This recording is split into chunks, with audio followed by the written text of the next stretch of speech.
Okay, we are live. Estamos en vivo. Muy buenas noches a todos. Bienvenidos al Café Científico. Y en esta ocasión, solo, al menos por esta vez, vamos a dirigir el Café Científico en inglés, porque tenemos un invitado que habla inglés y estamos seguros que va a ser mucho más fácil de esta manera. Nicte, we start speaking English from now on. Yes, thank you, Guillermo. We are very excited to share this virtual space with Steve Brunton. Welcome, Brunton. Welcome to Mexico. We hope our audience enjoyed this interview a lot. So, welcome, Steve Brunton. Thank you. It's so nice to be here. I really appreciate the invitation, and it's great to see you all.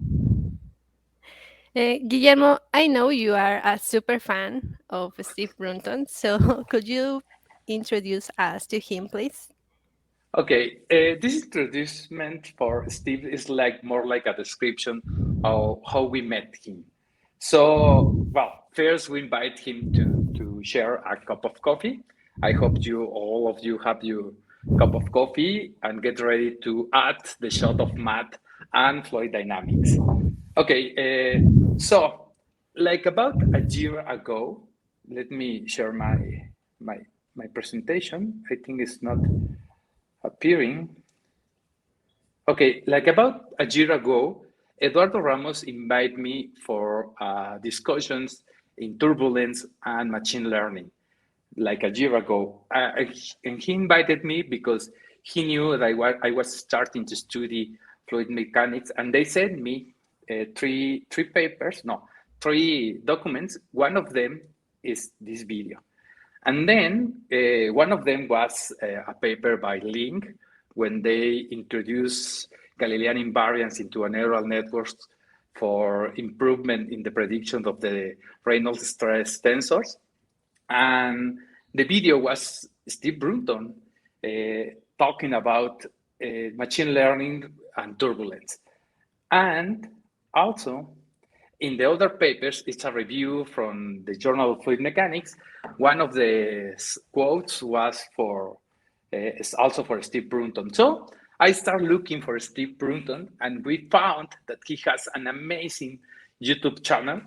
And then I started watching almost all the videos. I haven't given thumbs up to all the videos, so I don't look like a fan from hell. But we discovered that he has an amazing use of the lightboard. And then we decided to produce our own lightboard by our own, inspired in the lessons from Steve Brunton. We are almost ready to start using our lightboard. So my point is that Steve Brunton has been an inspiration in fluid mechanics, in data-driven analysis, and also in new ways to communicate classes and ideas. And check his channel. He also has a book which we are studying in the turbulence class. And it has been amazing how he shares the code in Python, in MATLAB. If you can, go for it, go get the book. And also he has his Twitter account, Agent Steve. And if you are interested into machine learning, follow him. You are going to find amazing ideas in his tweet line.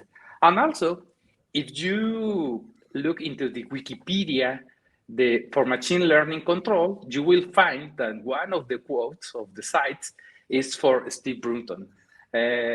So not all the time we have the opportunity to have a guest who is well known for his knowledge in a particular field. And also, I would like to stress that Steve Brunton is a mathematician. He got his bachelor degree in minor control and dynamical systems.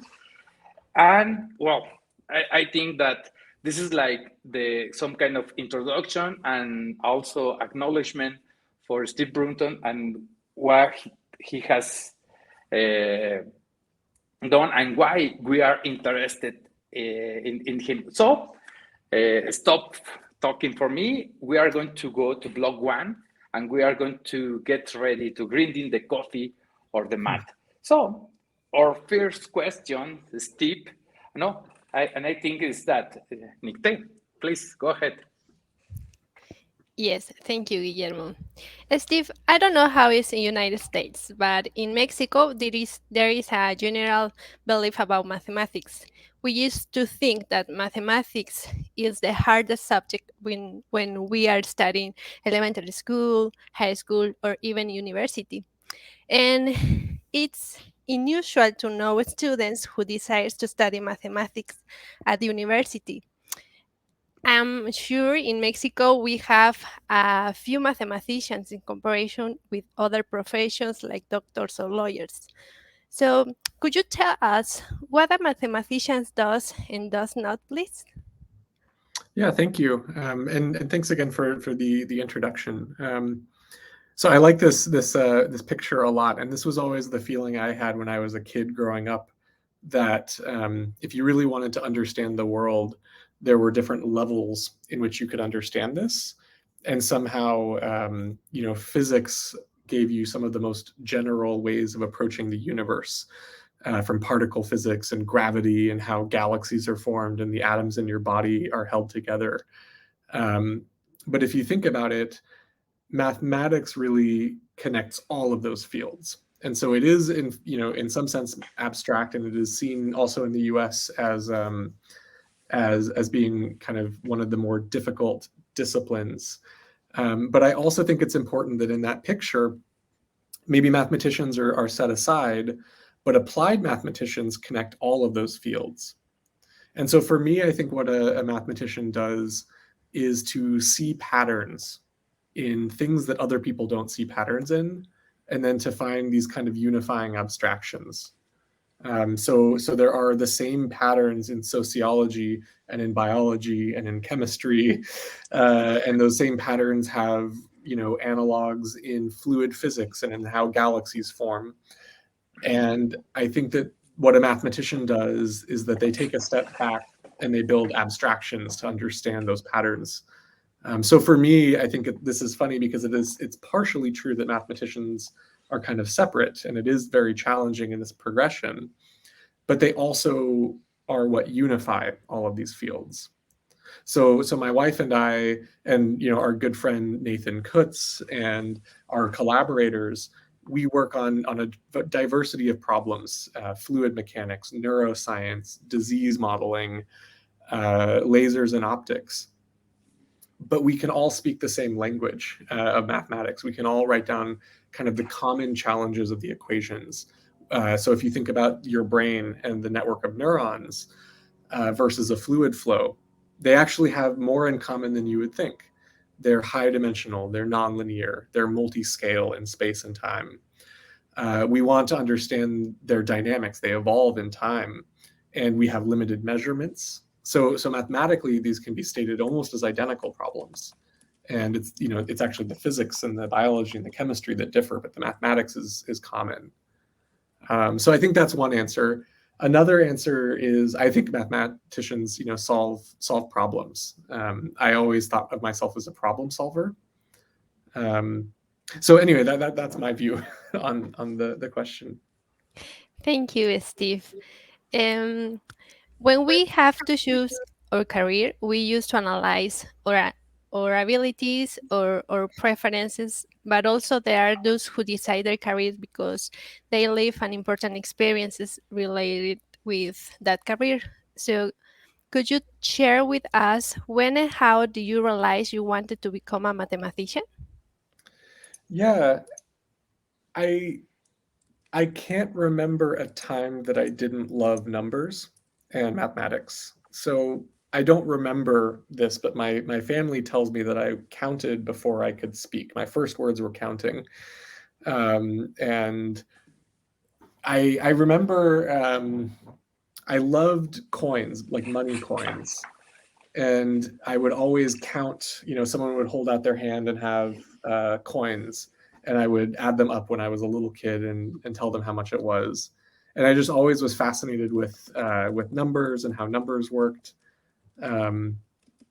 I really honestly can't say how. I've loved math ever since I can remember, but deciding that this was going to be a profession of mine, I think was when I realized what math was, when it was this abstraction that allows you to describe multiple things. So for a long time, I thought maybe I would want to be a physicist because I love the deep questions in the universe. I love questions.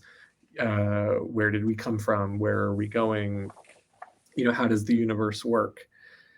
And the more I realized that the language of how you ask and answer those questions is mathematics, and that you can ask and answer even bigger questions. How does life exist? How do societies exist? How do biology and chemistry and physics, they all are unified by mathematics. So I mean, maybe this is not the most interesting answer. I've always wanted to be a mathematician, really. Yeah. I think I decided I wanted to be an applied mathematician when I was here at Caltech.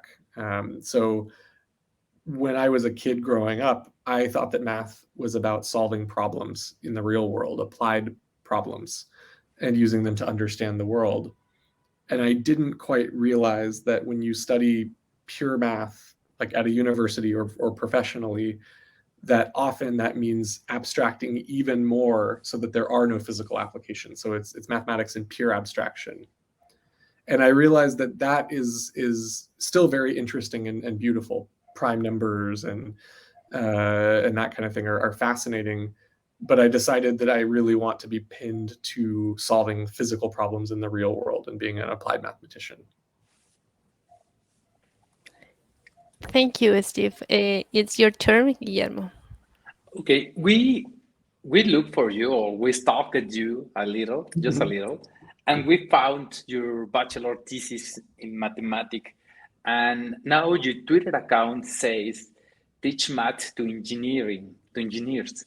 So it's strange because your thesis does not seem to be near an engineering application, or at least I couldn't understand. So our next question is, if you could explain all your thesis. My bachelor's thesis. Your bachelor thesis. Oh wow. Okay, so this is I was not expecting this, but this is good. So I was incredibly fortunate during my bachelor's degree. So I felt a bit lost, to be honest. I was in a pure math department at Caltech, and it's a great math department, but very abstract, like I was saying, very disconnected from applications. And so I was fortunate to get connected with Jerry Marsden, who was a professor of control and dynamical systems at Caltech. And Jerry was one of the greatest mathematicians alive at the time. So I think he was very well respected as a pure mathematician and as an applied mathematician. But I was interested in his applied work. And so my bachelor's thesis, I haven't thought about this in 15 years. It's been a while. But the idea is really fascinating. So it has been observed for a long time that the planetary motion in our solar system, the motion of more than three or more planets, can be chaotic. So this is one of the classic results in dynamical systems from Poincaré, 1906. This was formalized in chaos theory. And it turns out that in complex systems like the solar system, the transport of objects around the solar system, so asteroids and meteors and things like that, are organized by saddle points in the solar system. So points that are fixed points, equal gravity points. So between the sun and Jupiter, there is a point, not exactly in the middle, it's closer to Jupiter, where gravity perfectly balances. And if you are exactly on that point, you stay on that point. And if you go a little to the left or a little to the right, you will go either to Jupiter or to the sun. So that's a saddle point. And these saddle points are extremely important for organizing all of the matter in the solar system. So the sun, Jupiter, saddle point is one of the most important locations in the solar system. It's like a metro subway exchange where things all have to code through that to get into the inner solar system. And so my bachelor's thesis was about essentially understanding and simulating and modeling these kinds of saddle phenomena, but in other systems. So it turns out that there is a theory for chemical reactions also, that if you have chemical reactions like you're combusting or burning hydrogen and oxygen to make H2O, that the state before combustion is a low energy well, and the state after combustion is an even lower energy well, but there's a saddle point between them. You have to put energy in to get to the lower energy state. So there's a saddle point between chemical reactions. And so it turns out that you can use the same theory that researchers have used to understand the solar system, to understand how chemical reactions occur, to understand like why there are different concentrations in different reactions. That's the first time I've explained my thesis in well over 10 years. So, okay. Well, then the next question will look natural but also you told that you decided to study applied mathematics once you were in Caltech. Was something special? Well, now it's, of course, now we understand that it's mechanical and aerospace engineering, but something else happened in the way, and my dogs are excited also too. Yeah, so I mean, this was a progression of mine for many years, moving from more pure math to more applied math. And so when I joined Jerry Marsden's lab, one of the things that I benefited from was he always had fantastic speakers come through. Every week there was a wonderful speaker from all across the world telling us about their research in dynamical systems and control. And so I got exposed to a lot of fluid mechanics, and I learned that this is one of the kind of grand challenge problems in physics, that we don't know the answers to lots of questions in fluids, and simultaneously it's a very, very important set of problems. So understanding how to transport around the solar system is important. It's a very important problem, but it's not directly important to our everyday lives in the same way that understanding fluids are, right? So fluids, I mean, we literally live and work inside of a fluid. Fluids is how our bodies work. We pump fluids through ourselves. All of our machines work inside fluids. And so it's this sweet spot between being very interesting mathematically and extremely important in an applied sense.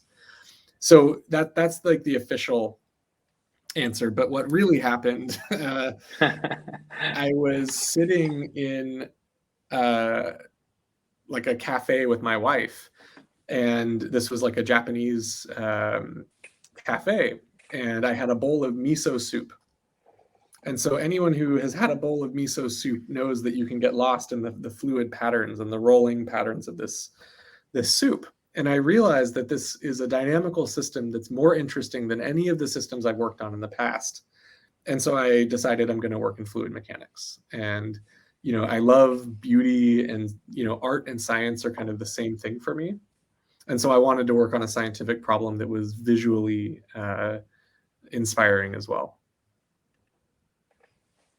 Okay, thank you for the honesty in the last question. Okay, we have finished block 1, and then, which means that now we are ready for a shot of math, and I think that all the chat leads to fluid mechanics. Nicte?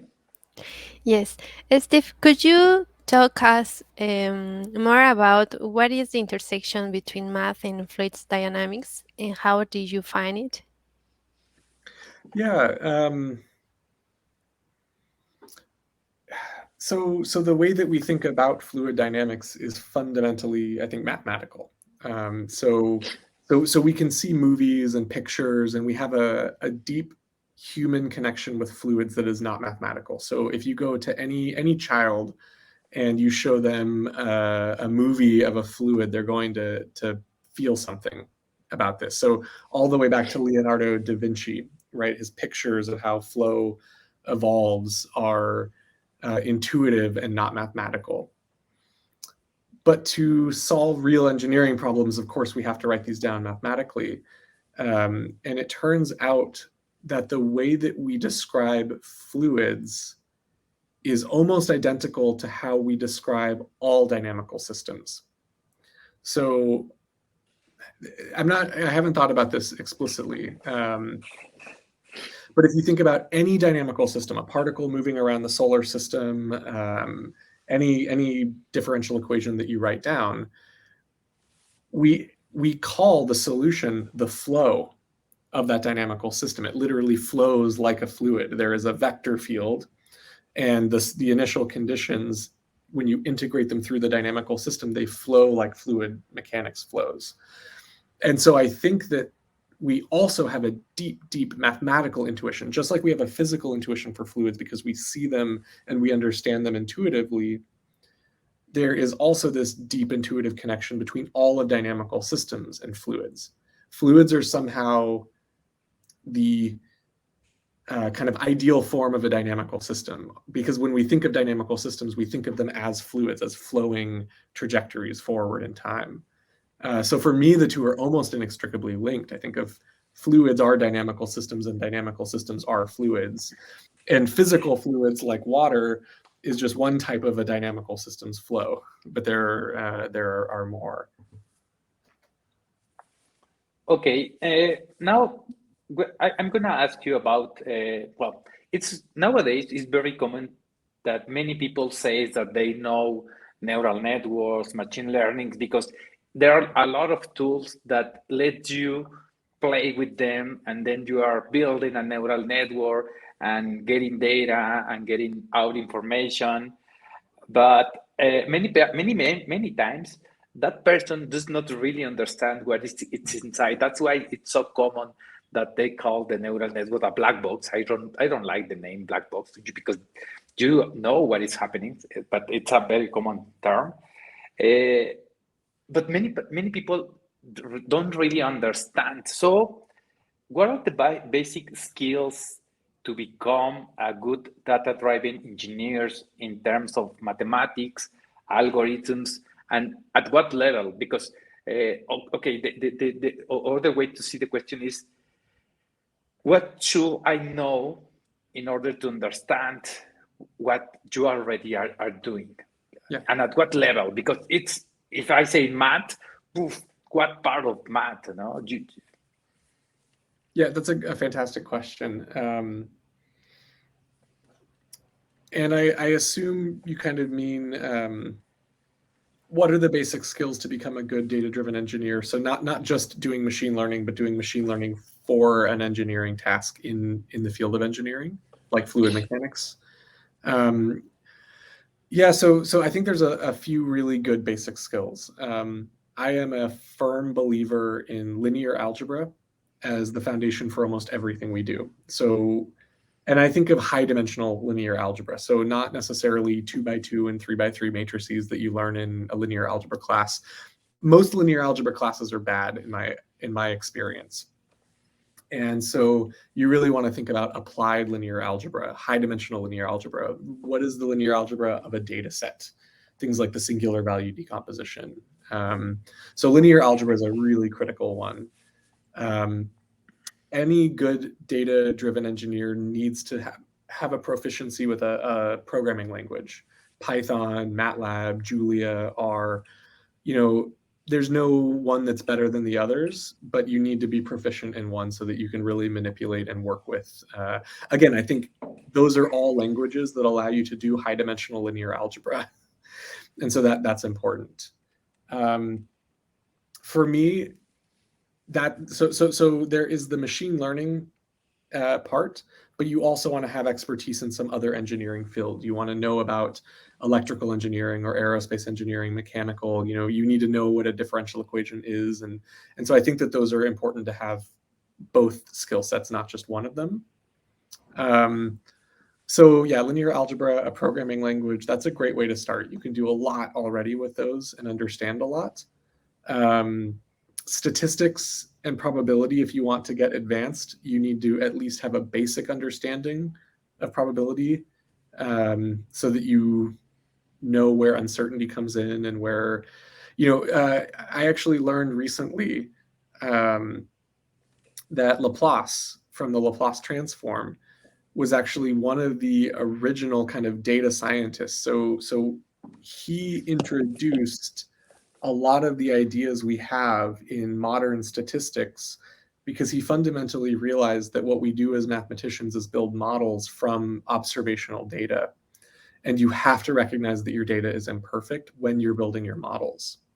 And it seems obvious to us now, this is just basic human knowledge, we all know this. But before Laplace, this was not factored into how we built models. And so in many ways, he actually was one of the kind of founders of data, data-driven modeling in that way, in a statistical sense. So I think the statistics is really important. And then I guess the last piece, of course, everyone who wants a job in machine learning should learn how to train a neural network. It's mandatory. You need to know how to train a neural network to do some task if you want a job. But I think data visualization and asking good questions with data is also critically important, because you can build the best models in the world, and if you can't communicate those results to your manager, they won't get adopted. So communicating to people who are less technical through visualization and through communication, I think, is always going to be the most valuable skill. Okay, that leads us to the next question. So it's resulting in a good chat. What is, because we have been using the term data-driven, but not many people is familiar with that, at least in Mexico. It's now like a new field. But why is so important, and what is for start? Yeah, so when I talk about machine learning and data science, sometimes I try to oversimplify and I say, everyone wants to do machine learning now. It is undeniably changing the world, right? With Facebook, with Google, Amazon, the evidence is all around us that machine learning is allowing us to do things that we couldn't do before. But I sometimes like to oversimplify and say that at the end of the day, machine learning is just building models from data. And we've been building models from data for decades. Since the Kalman filter in 1950, we've been building models from data. We've been building models from data for hundreds of years before that. For centuries and centuries before that, we've been building models from data. So it does beg the question, what's new? Why is this a new thing that everyone cares about when we've been doing this for forever? So I think it boils down to a small handful of pieces. We have vastly more data than we've ever had before. So we have sensors everywhere. Our sensor networks are, orders of magnitude more sensor data than we've ever had in any other human generation. We have hard drives are dirt cheap, right? So when I was a kid, hard drives were expensive.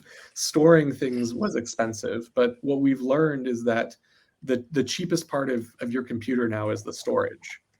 If you think about biological systems, I was talking to one of the professors here. Information storage for a biological system is almost free.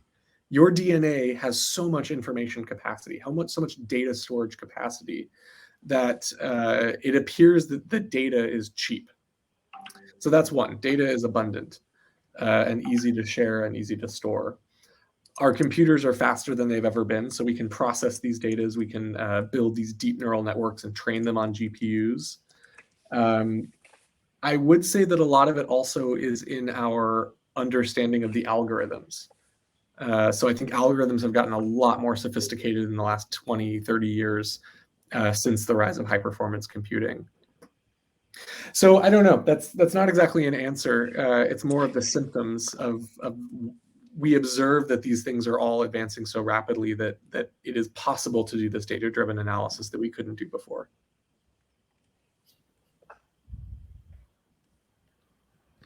I think, Nicte, go yes. ahead. Thank you, Steve.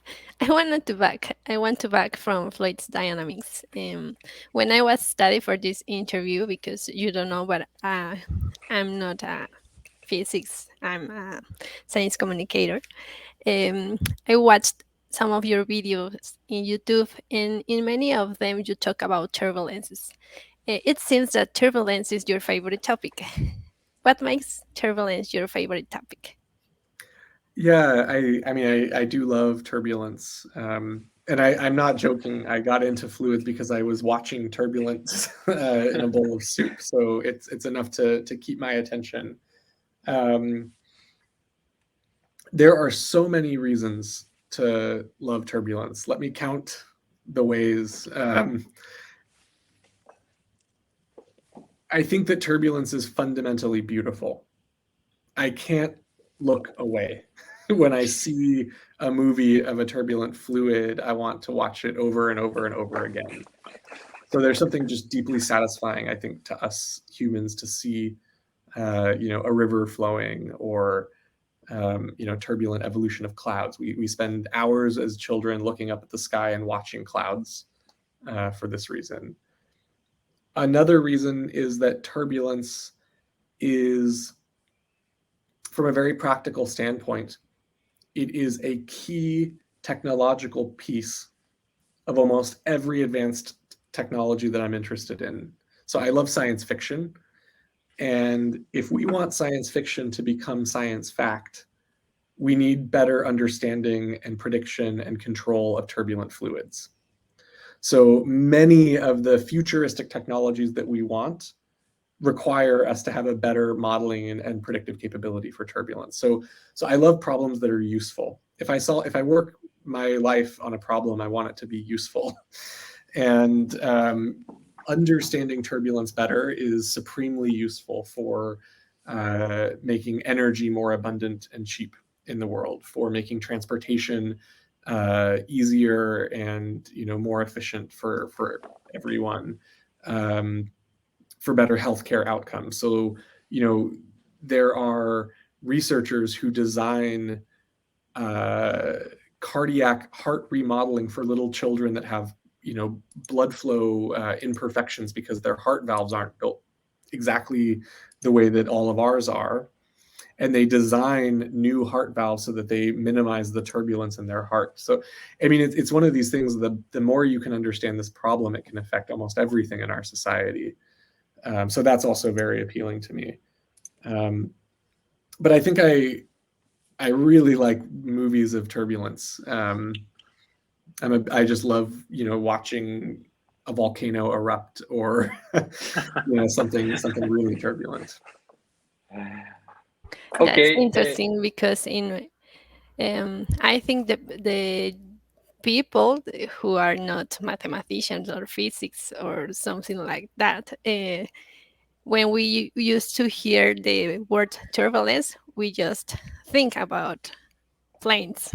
Yeah, the bumping. Yeah. That's right. But turbulence are everywhere. So Yeah. thank you. Okay, we have exhausted our questions, but there are some questions in the chat. I'm going to post them on the screen. I'm going to be posting them by order of appearance. So I invite everybody to post the questions. We have like 15 more minutes before finishing this interview. So Alberto Beltran asks, what is coming in fluid mechanics based on your opinion? And I think it's more like in the machine learning, data-driven, artificial intelligence. I mean, it's a really fascinating question. Even in the last 5 years, we've seen a very significant advance in our capabilities to simulate fluids using technologies and machine learning. So one of the biggest areas that I'm really excited about, and I don't work directly in this, but my colleagues do, is in turbulence modeling. So when we say turbulence modeling, to simulate the full fidelity Navier-Stokes equations, to simulate the fluid flow equations at every single scale, is still decades away with our fastest computers. Our biggest supercomputers in the world cannot simulate the flows we really care about. We can't simulate the entire fluid flow over a Boeing 787. We can't really even get close. We're probably 100 years away from actually simulating every detail of that fluid. And so what we do when we design aircraft or boats or submarines or engines is oftentimes we have to model certain aspects of the fluid and not resolve the really, really small scales. We have to model those somehow. And this has been one of the biggest open problems in classical physics and in turbulence modeling for 100 years, is how do we know that we're going to neglect certain aspects of the flow. We're going to not model the really, really small features, for example, or the really, really fast features. How do we account for their physics in the things we do care about, in the large fluid motions that we can and model and are interested in? And this is a case where there was really good development up until the 70s. And then they got to a point where the mathematics was too difficult for humans. The representations were too difficult. We could write down what we wanted, but we couldn't solve for the functions, for the closures.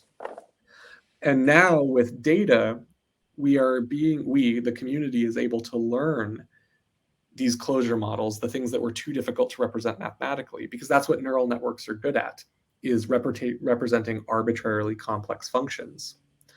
So the thing I guess I'm most interested in and excited in is it seems like researchers are actually solving decades-old problems in turbulence modeling now using machine learning from data.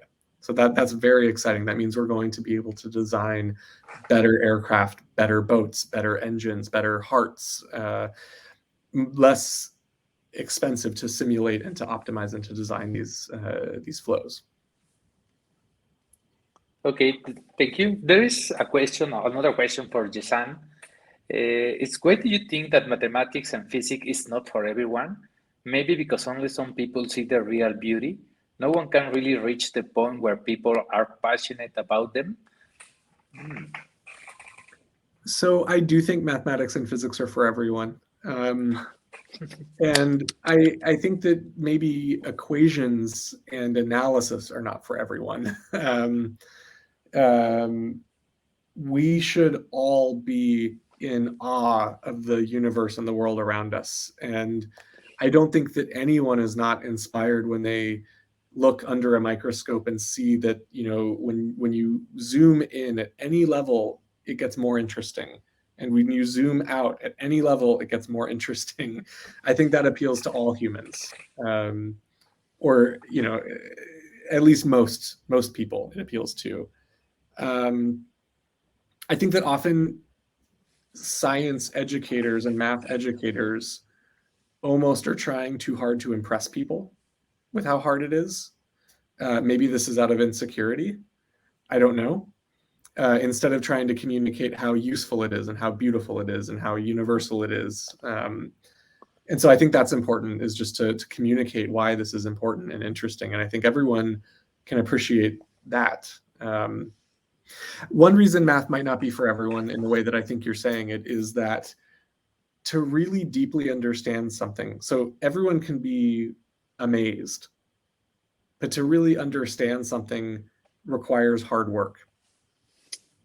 And there is a whole spectrum of how people feel about putting in hours and hours of hard work to understand something. And I feel like that might not be for everyone. Not everyone is inclined to work hard to understand something that they don't directly need to understand. But that doesn't mean math isn't for them. Okay, yeah, I agree with you. Most of the people that is asking, I know some of them. So I think that this is like a trap, making reference to the Lighthill report when the support for artificial intelligence was frozen because of misleading declarations. So I'm warning you. Do you think that advances of research in science, math, or particular on artificial intelligence can be limited by our actual computational resources?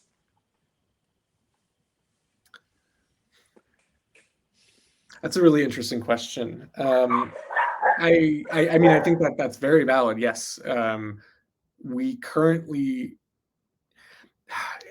I'm not sure I would ask the question that way. You can turn that question around and say that the reason our ability to do science and AI is limited by our computational resources is because our computational resources are so vast that we can do things in simulations that we can't do any other way. And so there is a glass half full, glass half empty perspective on this, right? The reason that we may find ourselves limited is because these computational approaches are nearly limitless compared to every other approach that we have. So yes, there are going to be limitations. In Turbulence, we are limited fundamentally. We cannot simulate the entire flow over an air of a Boeing jet. That is a computational limitation. But we can still do more with computations than we could without them. I am not so worried about an AI winter. Like in 1970 Lighthill report, there was the AI winter, and there were multiple AI winters. This was only one of them. And to some extent, there is overhype and overpromise in the field of machine learning research right now. There will be people that will tell you with a straight face that in 10 or 20 years, we won't need physicists or engineers anymore because we'll all be computer scientists and they'll solve all of our problems. You'll never need Newton's second law, F equals ma again, because a computer will learn something better. And that's utterly ridiculous. I mean, on its face, I think it's absurd, but these are legitimate full professors in computer science departments that are saying this. They believe this. They believe it deeply. And so that amount of overhype is dangerous. Because it is not going to come to fruition. And there will be people that will be upset when they can't transfer their consciousness into a computer and live forever. If that's what you're promised and that doesn't happen, it feels like flying cars, right? Like flying cars are just impractical. So I think there is some risk of that. But unlike the previous AI winter, in the previous AI winter, there was no discernible technology in machine learning or artificial intelligence that actually made a difference in human life at that point. That might be an overstatement, but there was very little at that time where machine learning actually changed any technology. Whereas today, that's obviously not true, right? We, at some point, will have autonomous vehicles. And we do have computer vision. We have, actual tangible tools that are developed using machine learning solutions that I think, that's going to keep feeding this field for a while. I don't think it's going to be the hottest field in the world forever. And I don't think it's going to be the most high-paying field in the world forever. Eventually, all of our students that we graduate eventually are going to have the same comfort with machine learning that they do with a computer, right? Like 30, 40 years ago, if you had a degree in computer science, you made more money because you were one of the only people who knew how computers worked. Now, we're all working on computers all the time. It's a basic skill. Okay. The next question is very related. What do you think about quantum computing? Probably, is it the answer for turbulent problems? Yeah, that's a fascinating question. I really don't know enough about quantum computing to have a very good opinion. I know just enough to be dangerous. I have friends who do quantum computing. So it's one of the most exciting technologies in the world today because it offers a completely different paradigm of solving problems where specifically it can be useful for solving problems that are combinatorial problems that don't scale with Moore's law.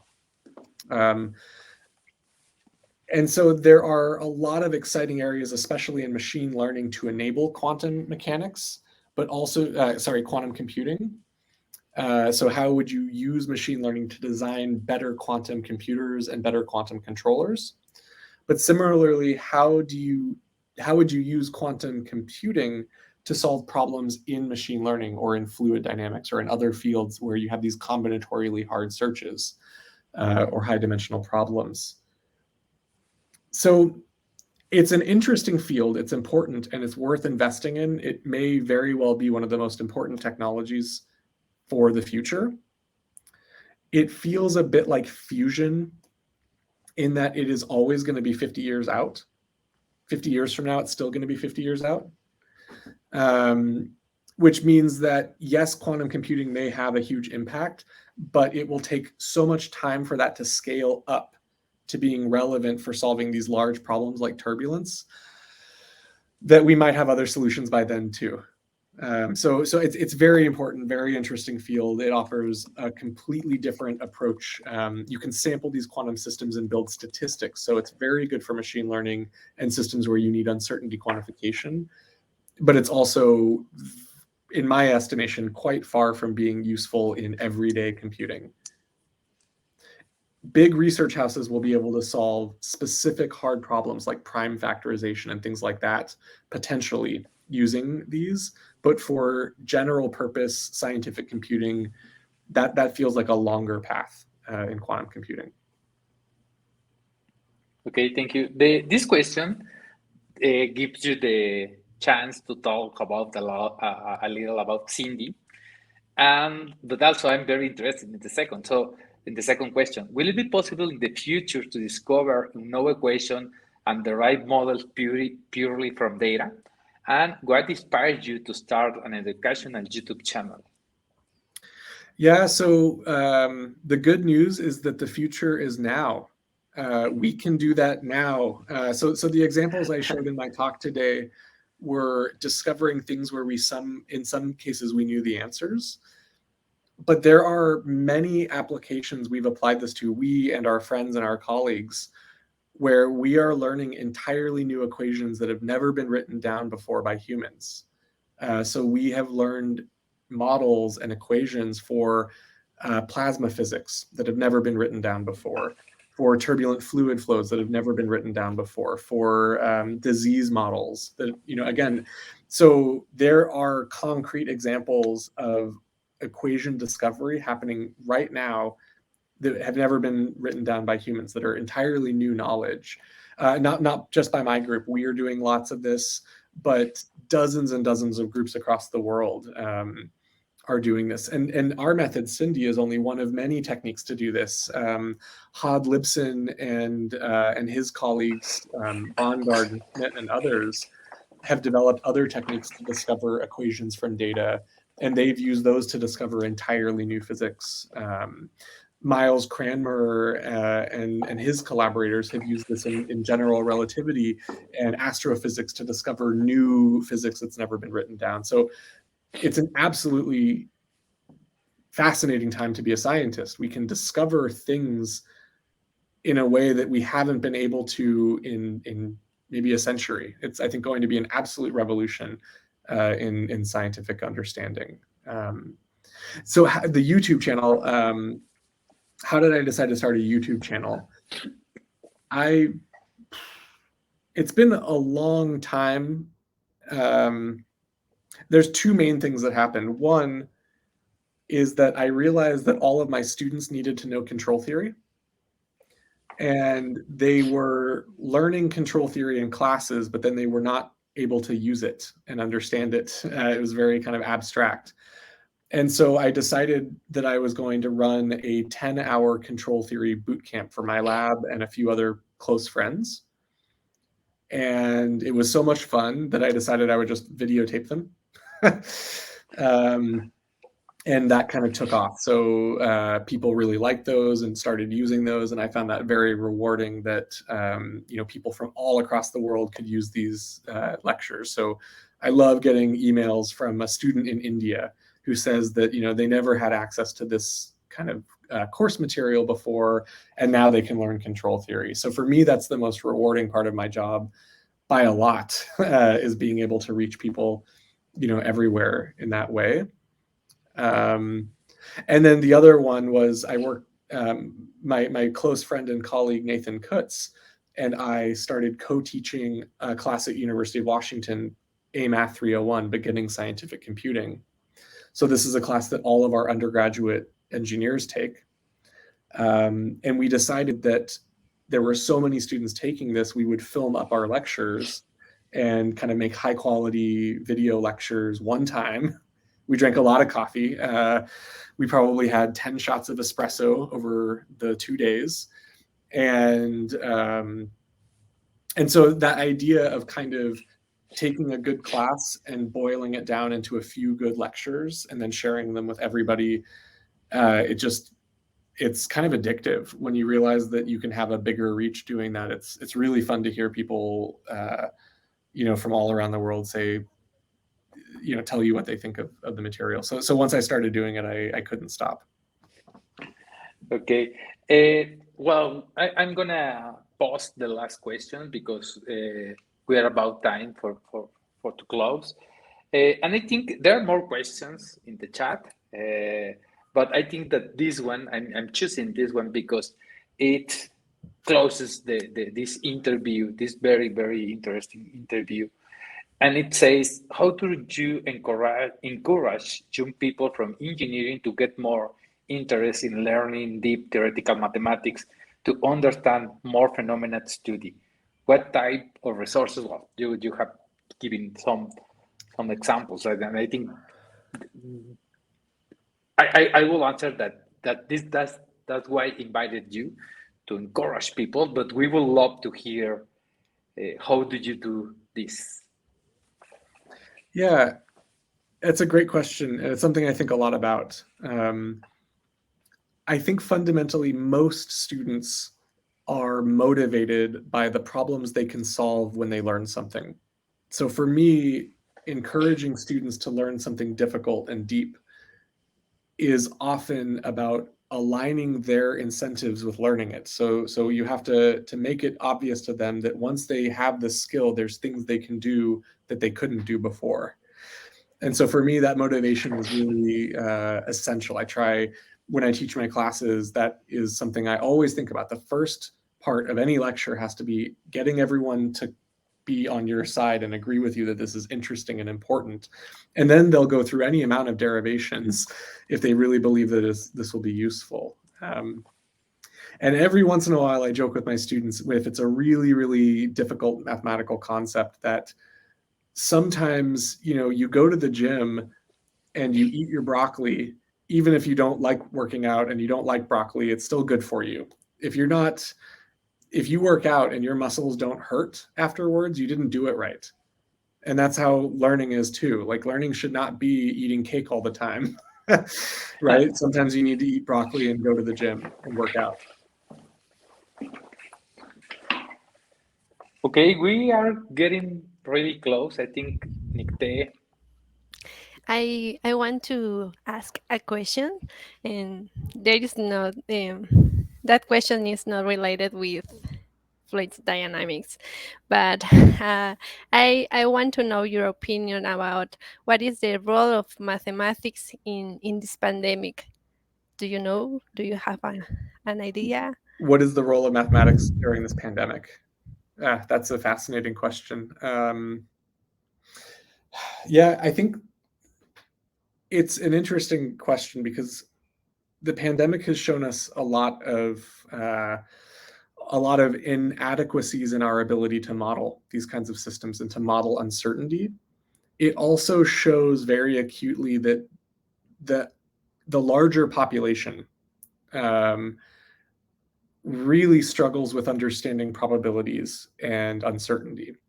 And so it's easy for someone who is not trained in critical scientific thinking and statistical thinking to hear the model predictions of what's going to happen with COVID numbers or with vaccinations, and then they see that it behaves differently, and they choose to not trust experts because they say the experts are wrong. It's like you don't trust your weather person because they say it's going to rain and it was sunny, when really there is an uncertainty that's fundamental in these systems. And I think this points out that we're not very good at handling uncertainty from modeling. Like, the experts are also not very good at this. We need to get better. We need to get better at explaining it. and we need to get better at teaching people how to incorporate this information into their decision-making process. It's a tall order. It's a big challenge, but I think it's become crystal clear that we need that as a society at all the levels, is to understand how uncertainty fits in. Great questions. Thank you so much. I've had such a fun time with you all, and I am so pleased to be here. This was definitely, I was just so glad when I got the invitation to get to interact with you all, because I mean, this is really like the fun part for me. Thank you. Thank you, Steve Brunton. I have a good time in this virtual space. I'm sure our audience too. Thank you, everybody. We hope to the next scientific coffee. This coffee is our last coffee of this year, but we have news about us maybe on January. So thank you, everybody. Thank you, Steve Brunton, and thank you, Guillermo. Thank you. Bye.